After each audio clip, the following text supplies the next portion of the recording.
kabarnya hari ini anak-anak? Luar biasa. Oke, sebelum memulai pembelajaran pada hari ini, ada baiknya kita absen terlebih dahulu. Ada yang tidak hadir hari ini? Banyak. Apa saja keterangannya? Sakit, izin. Untuk yang sakit kita doakan cepat sembuh. Untuk yang izin dimudahkan urusannya. Oke? Sebelum memulai pembelajaran, ada baiknya kita berdoa. Dipimpin oleh saya sendiri. Berdoa mulai. Berdoa selesai. Baik, pembelajaran kita hari ini yaitu mengidentifikasi struktur teks berita.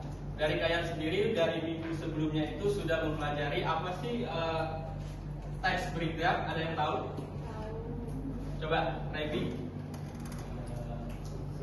Enggak, teks beritanya saja dulu. Kita mulai dari yang dasar dari minggu kemarin, baru kita bahas ke struktur teks berita. Apa sih pengertian dari teks berita? Teks berita adalah teks yang memberikan informasi pada rakyat. Baik, bagus sekali. Beri A+. Oke. Untuk melanjut materi kita di minggu kemarin, di minggu ini kita akan mempelajari struktur dari teks berita. Oke, ada tujuan pembelajaran kita itu ada dua, yaitu peserta didik mampu mengidentifikasi struktur teks berita secara berkelompok, dan yang kedua itu kalian mampu menjelaskan fungsi dari setiap bagian struktur teks berita. Oke. Oke. Bapak minta kalian memperhatikan video berikut.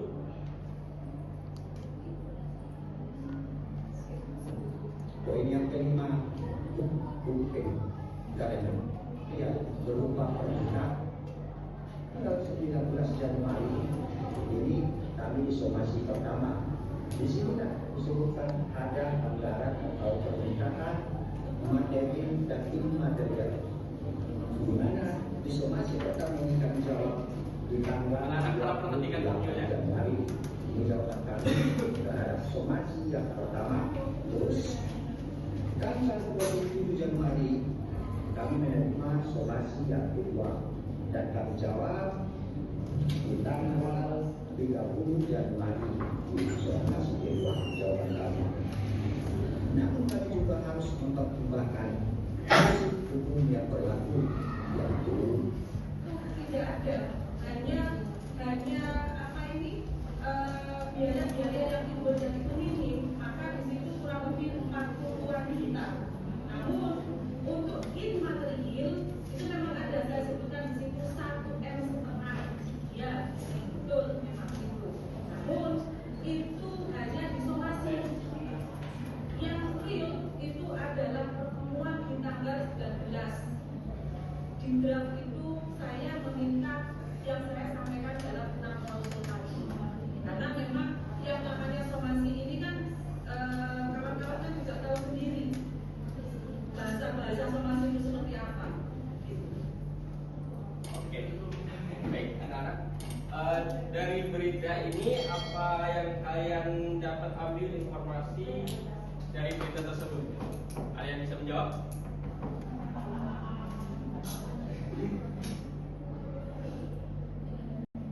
Ada yang bisa menjawab? Atau berkomentar terkait isi berita tersebut? Ada yang mau? Tidak ada? Oke, kalau tidak ada, isi dari berita tersebut yaitu mengenai seorang siswa sekolah menengah pertama di Kabupaten Gresik. Terindikasi bahwa dua anak ini terkena peluru nyasar oleh TNI. Itu dari isi dari unsur apa? Inti dari berita tersebut. Iya. Oke.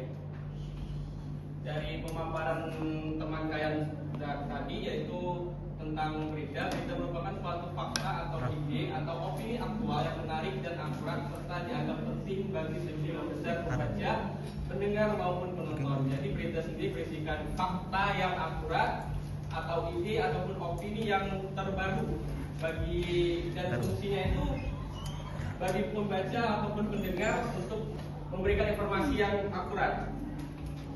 Kita lanjut. Nah, menurut pendapat para ahli,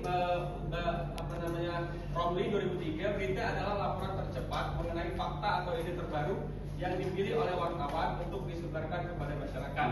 Nah, sedangkan menurut Kamus Besar Bahasa Indonesia, berita adalah laporan atau informasi terbaru mengenai suatu peristiwa atau kejadian. Nah, struktur teks berita sendiri adalah susunan kerangka atau tata urutan bagian-bagian yang membentuk sebuah teks berita menjadi satu kesatuan yang utuh dan sistematis. Jadi tanpa struktur teks berita, berita akan tercampur aduk mana yang bagian awal, akhir ataupun penutup.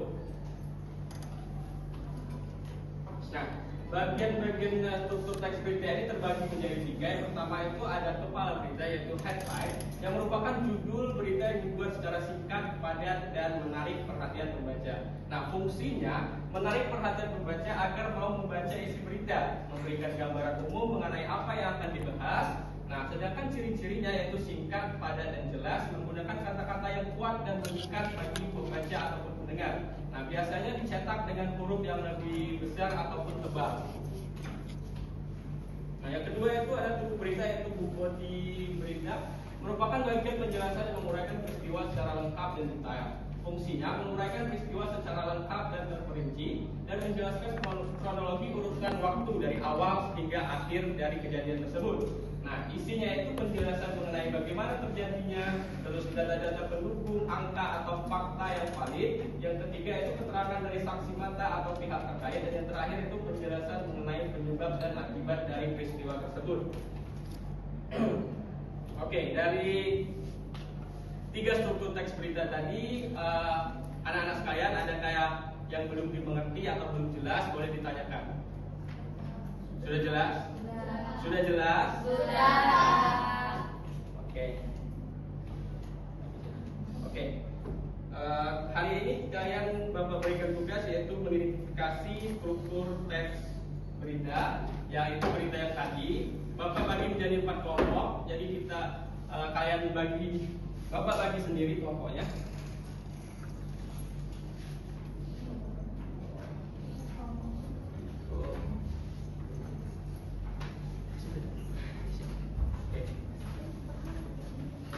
Bapak kasih waktu untuk mengerjakannya selama 2 menit.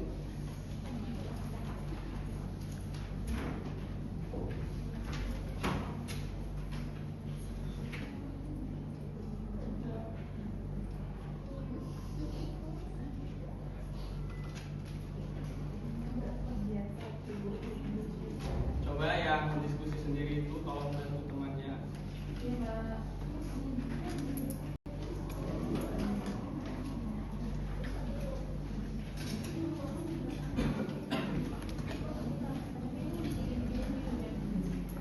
Baik, Bapak anggap sudah selesai. Untuk kelompok 1 yang mau mempresentasikan hasil tugas kelompoknya, boleh? Kelompok 1 siapa? Oke, baik, Linda silakan.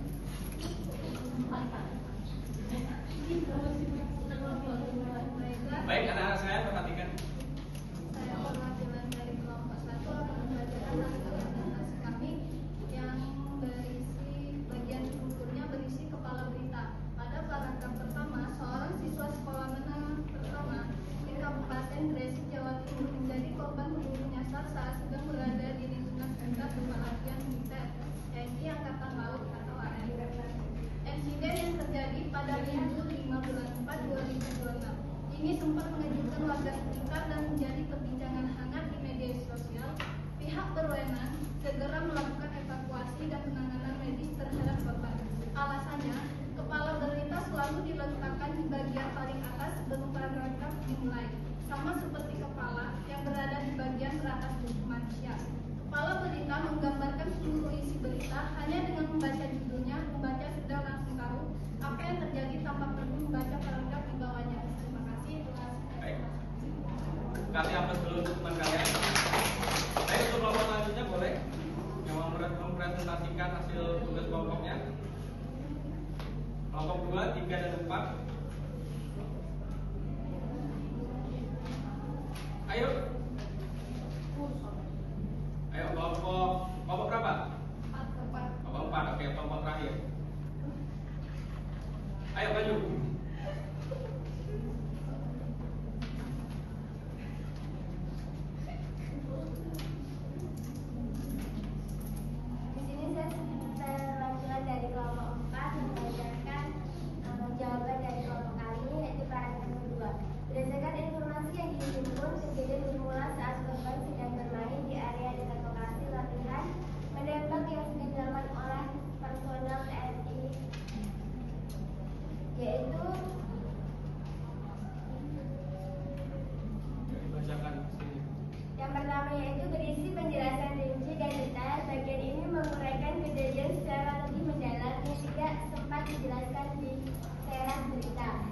Contohnya dijelaskan bahwa korban sedang bermain, tiba-tiba terdengar suara tembakan, dan bagaimana proses penyelamatan. Ini adalah detail yang membuat pembaca paham alur kejadiannya. Yang kedua yaitu menjelaskan kronologi kejadian. Di dalam teks tersebut terdapat urutan waktu atau tahapan kejadian. Yang pertama yaitu mulai dari awal kejadian atau korban bermain sampai tertembak. Lalu tindakan yang dilakukan ditolong warga sampai dibawa ke rumah sakit.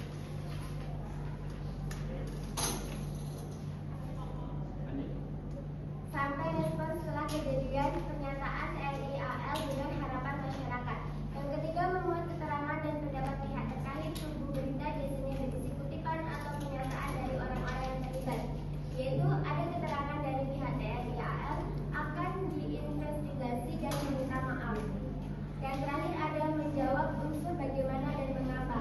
Jika di teras berita hanya menjawab apa, siapa, di mana, kapan, maka di tubuh berita ini menjelaskan bagaimana proses kejadian dan mengapa hal itu bisa terjadi serta apa dampaknya. Terima kasih. Baik, terima kasih kasih atas dukungan saya. Oke, di bagian buku berita tadi menjelaskan secara rinci bagaimana proses terjadinya suatu kejadian secara rinci ataupun secara akurat yang berisikan mengenai saksinya mungkin kan, terus isi dari berita tersebut. Oke, bagus sekali. Oke, untuk kelompok terakhir, silakan.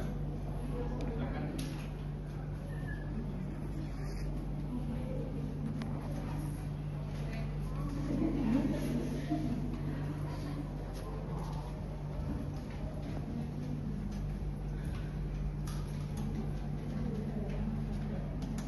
Yang terakhir yaitu ekor berita.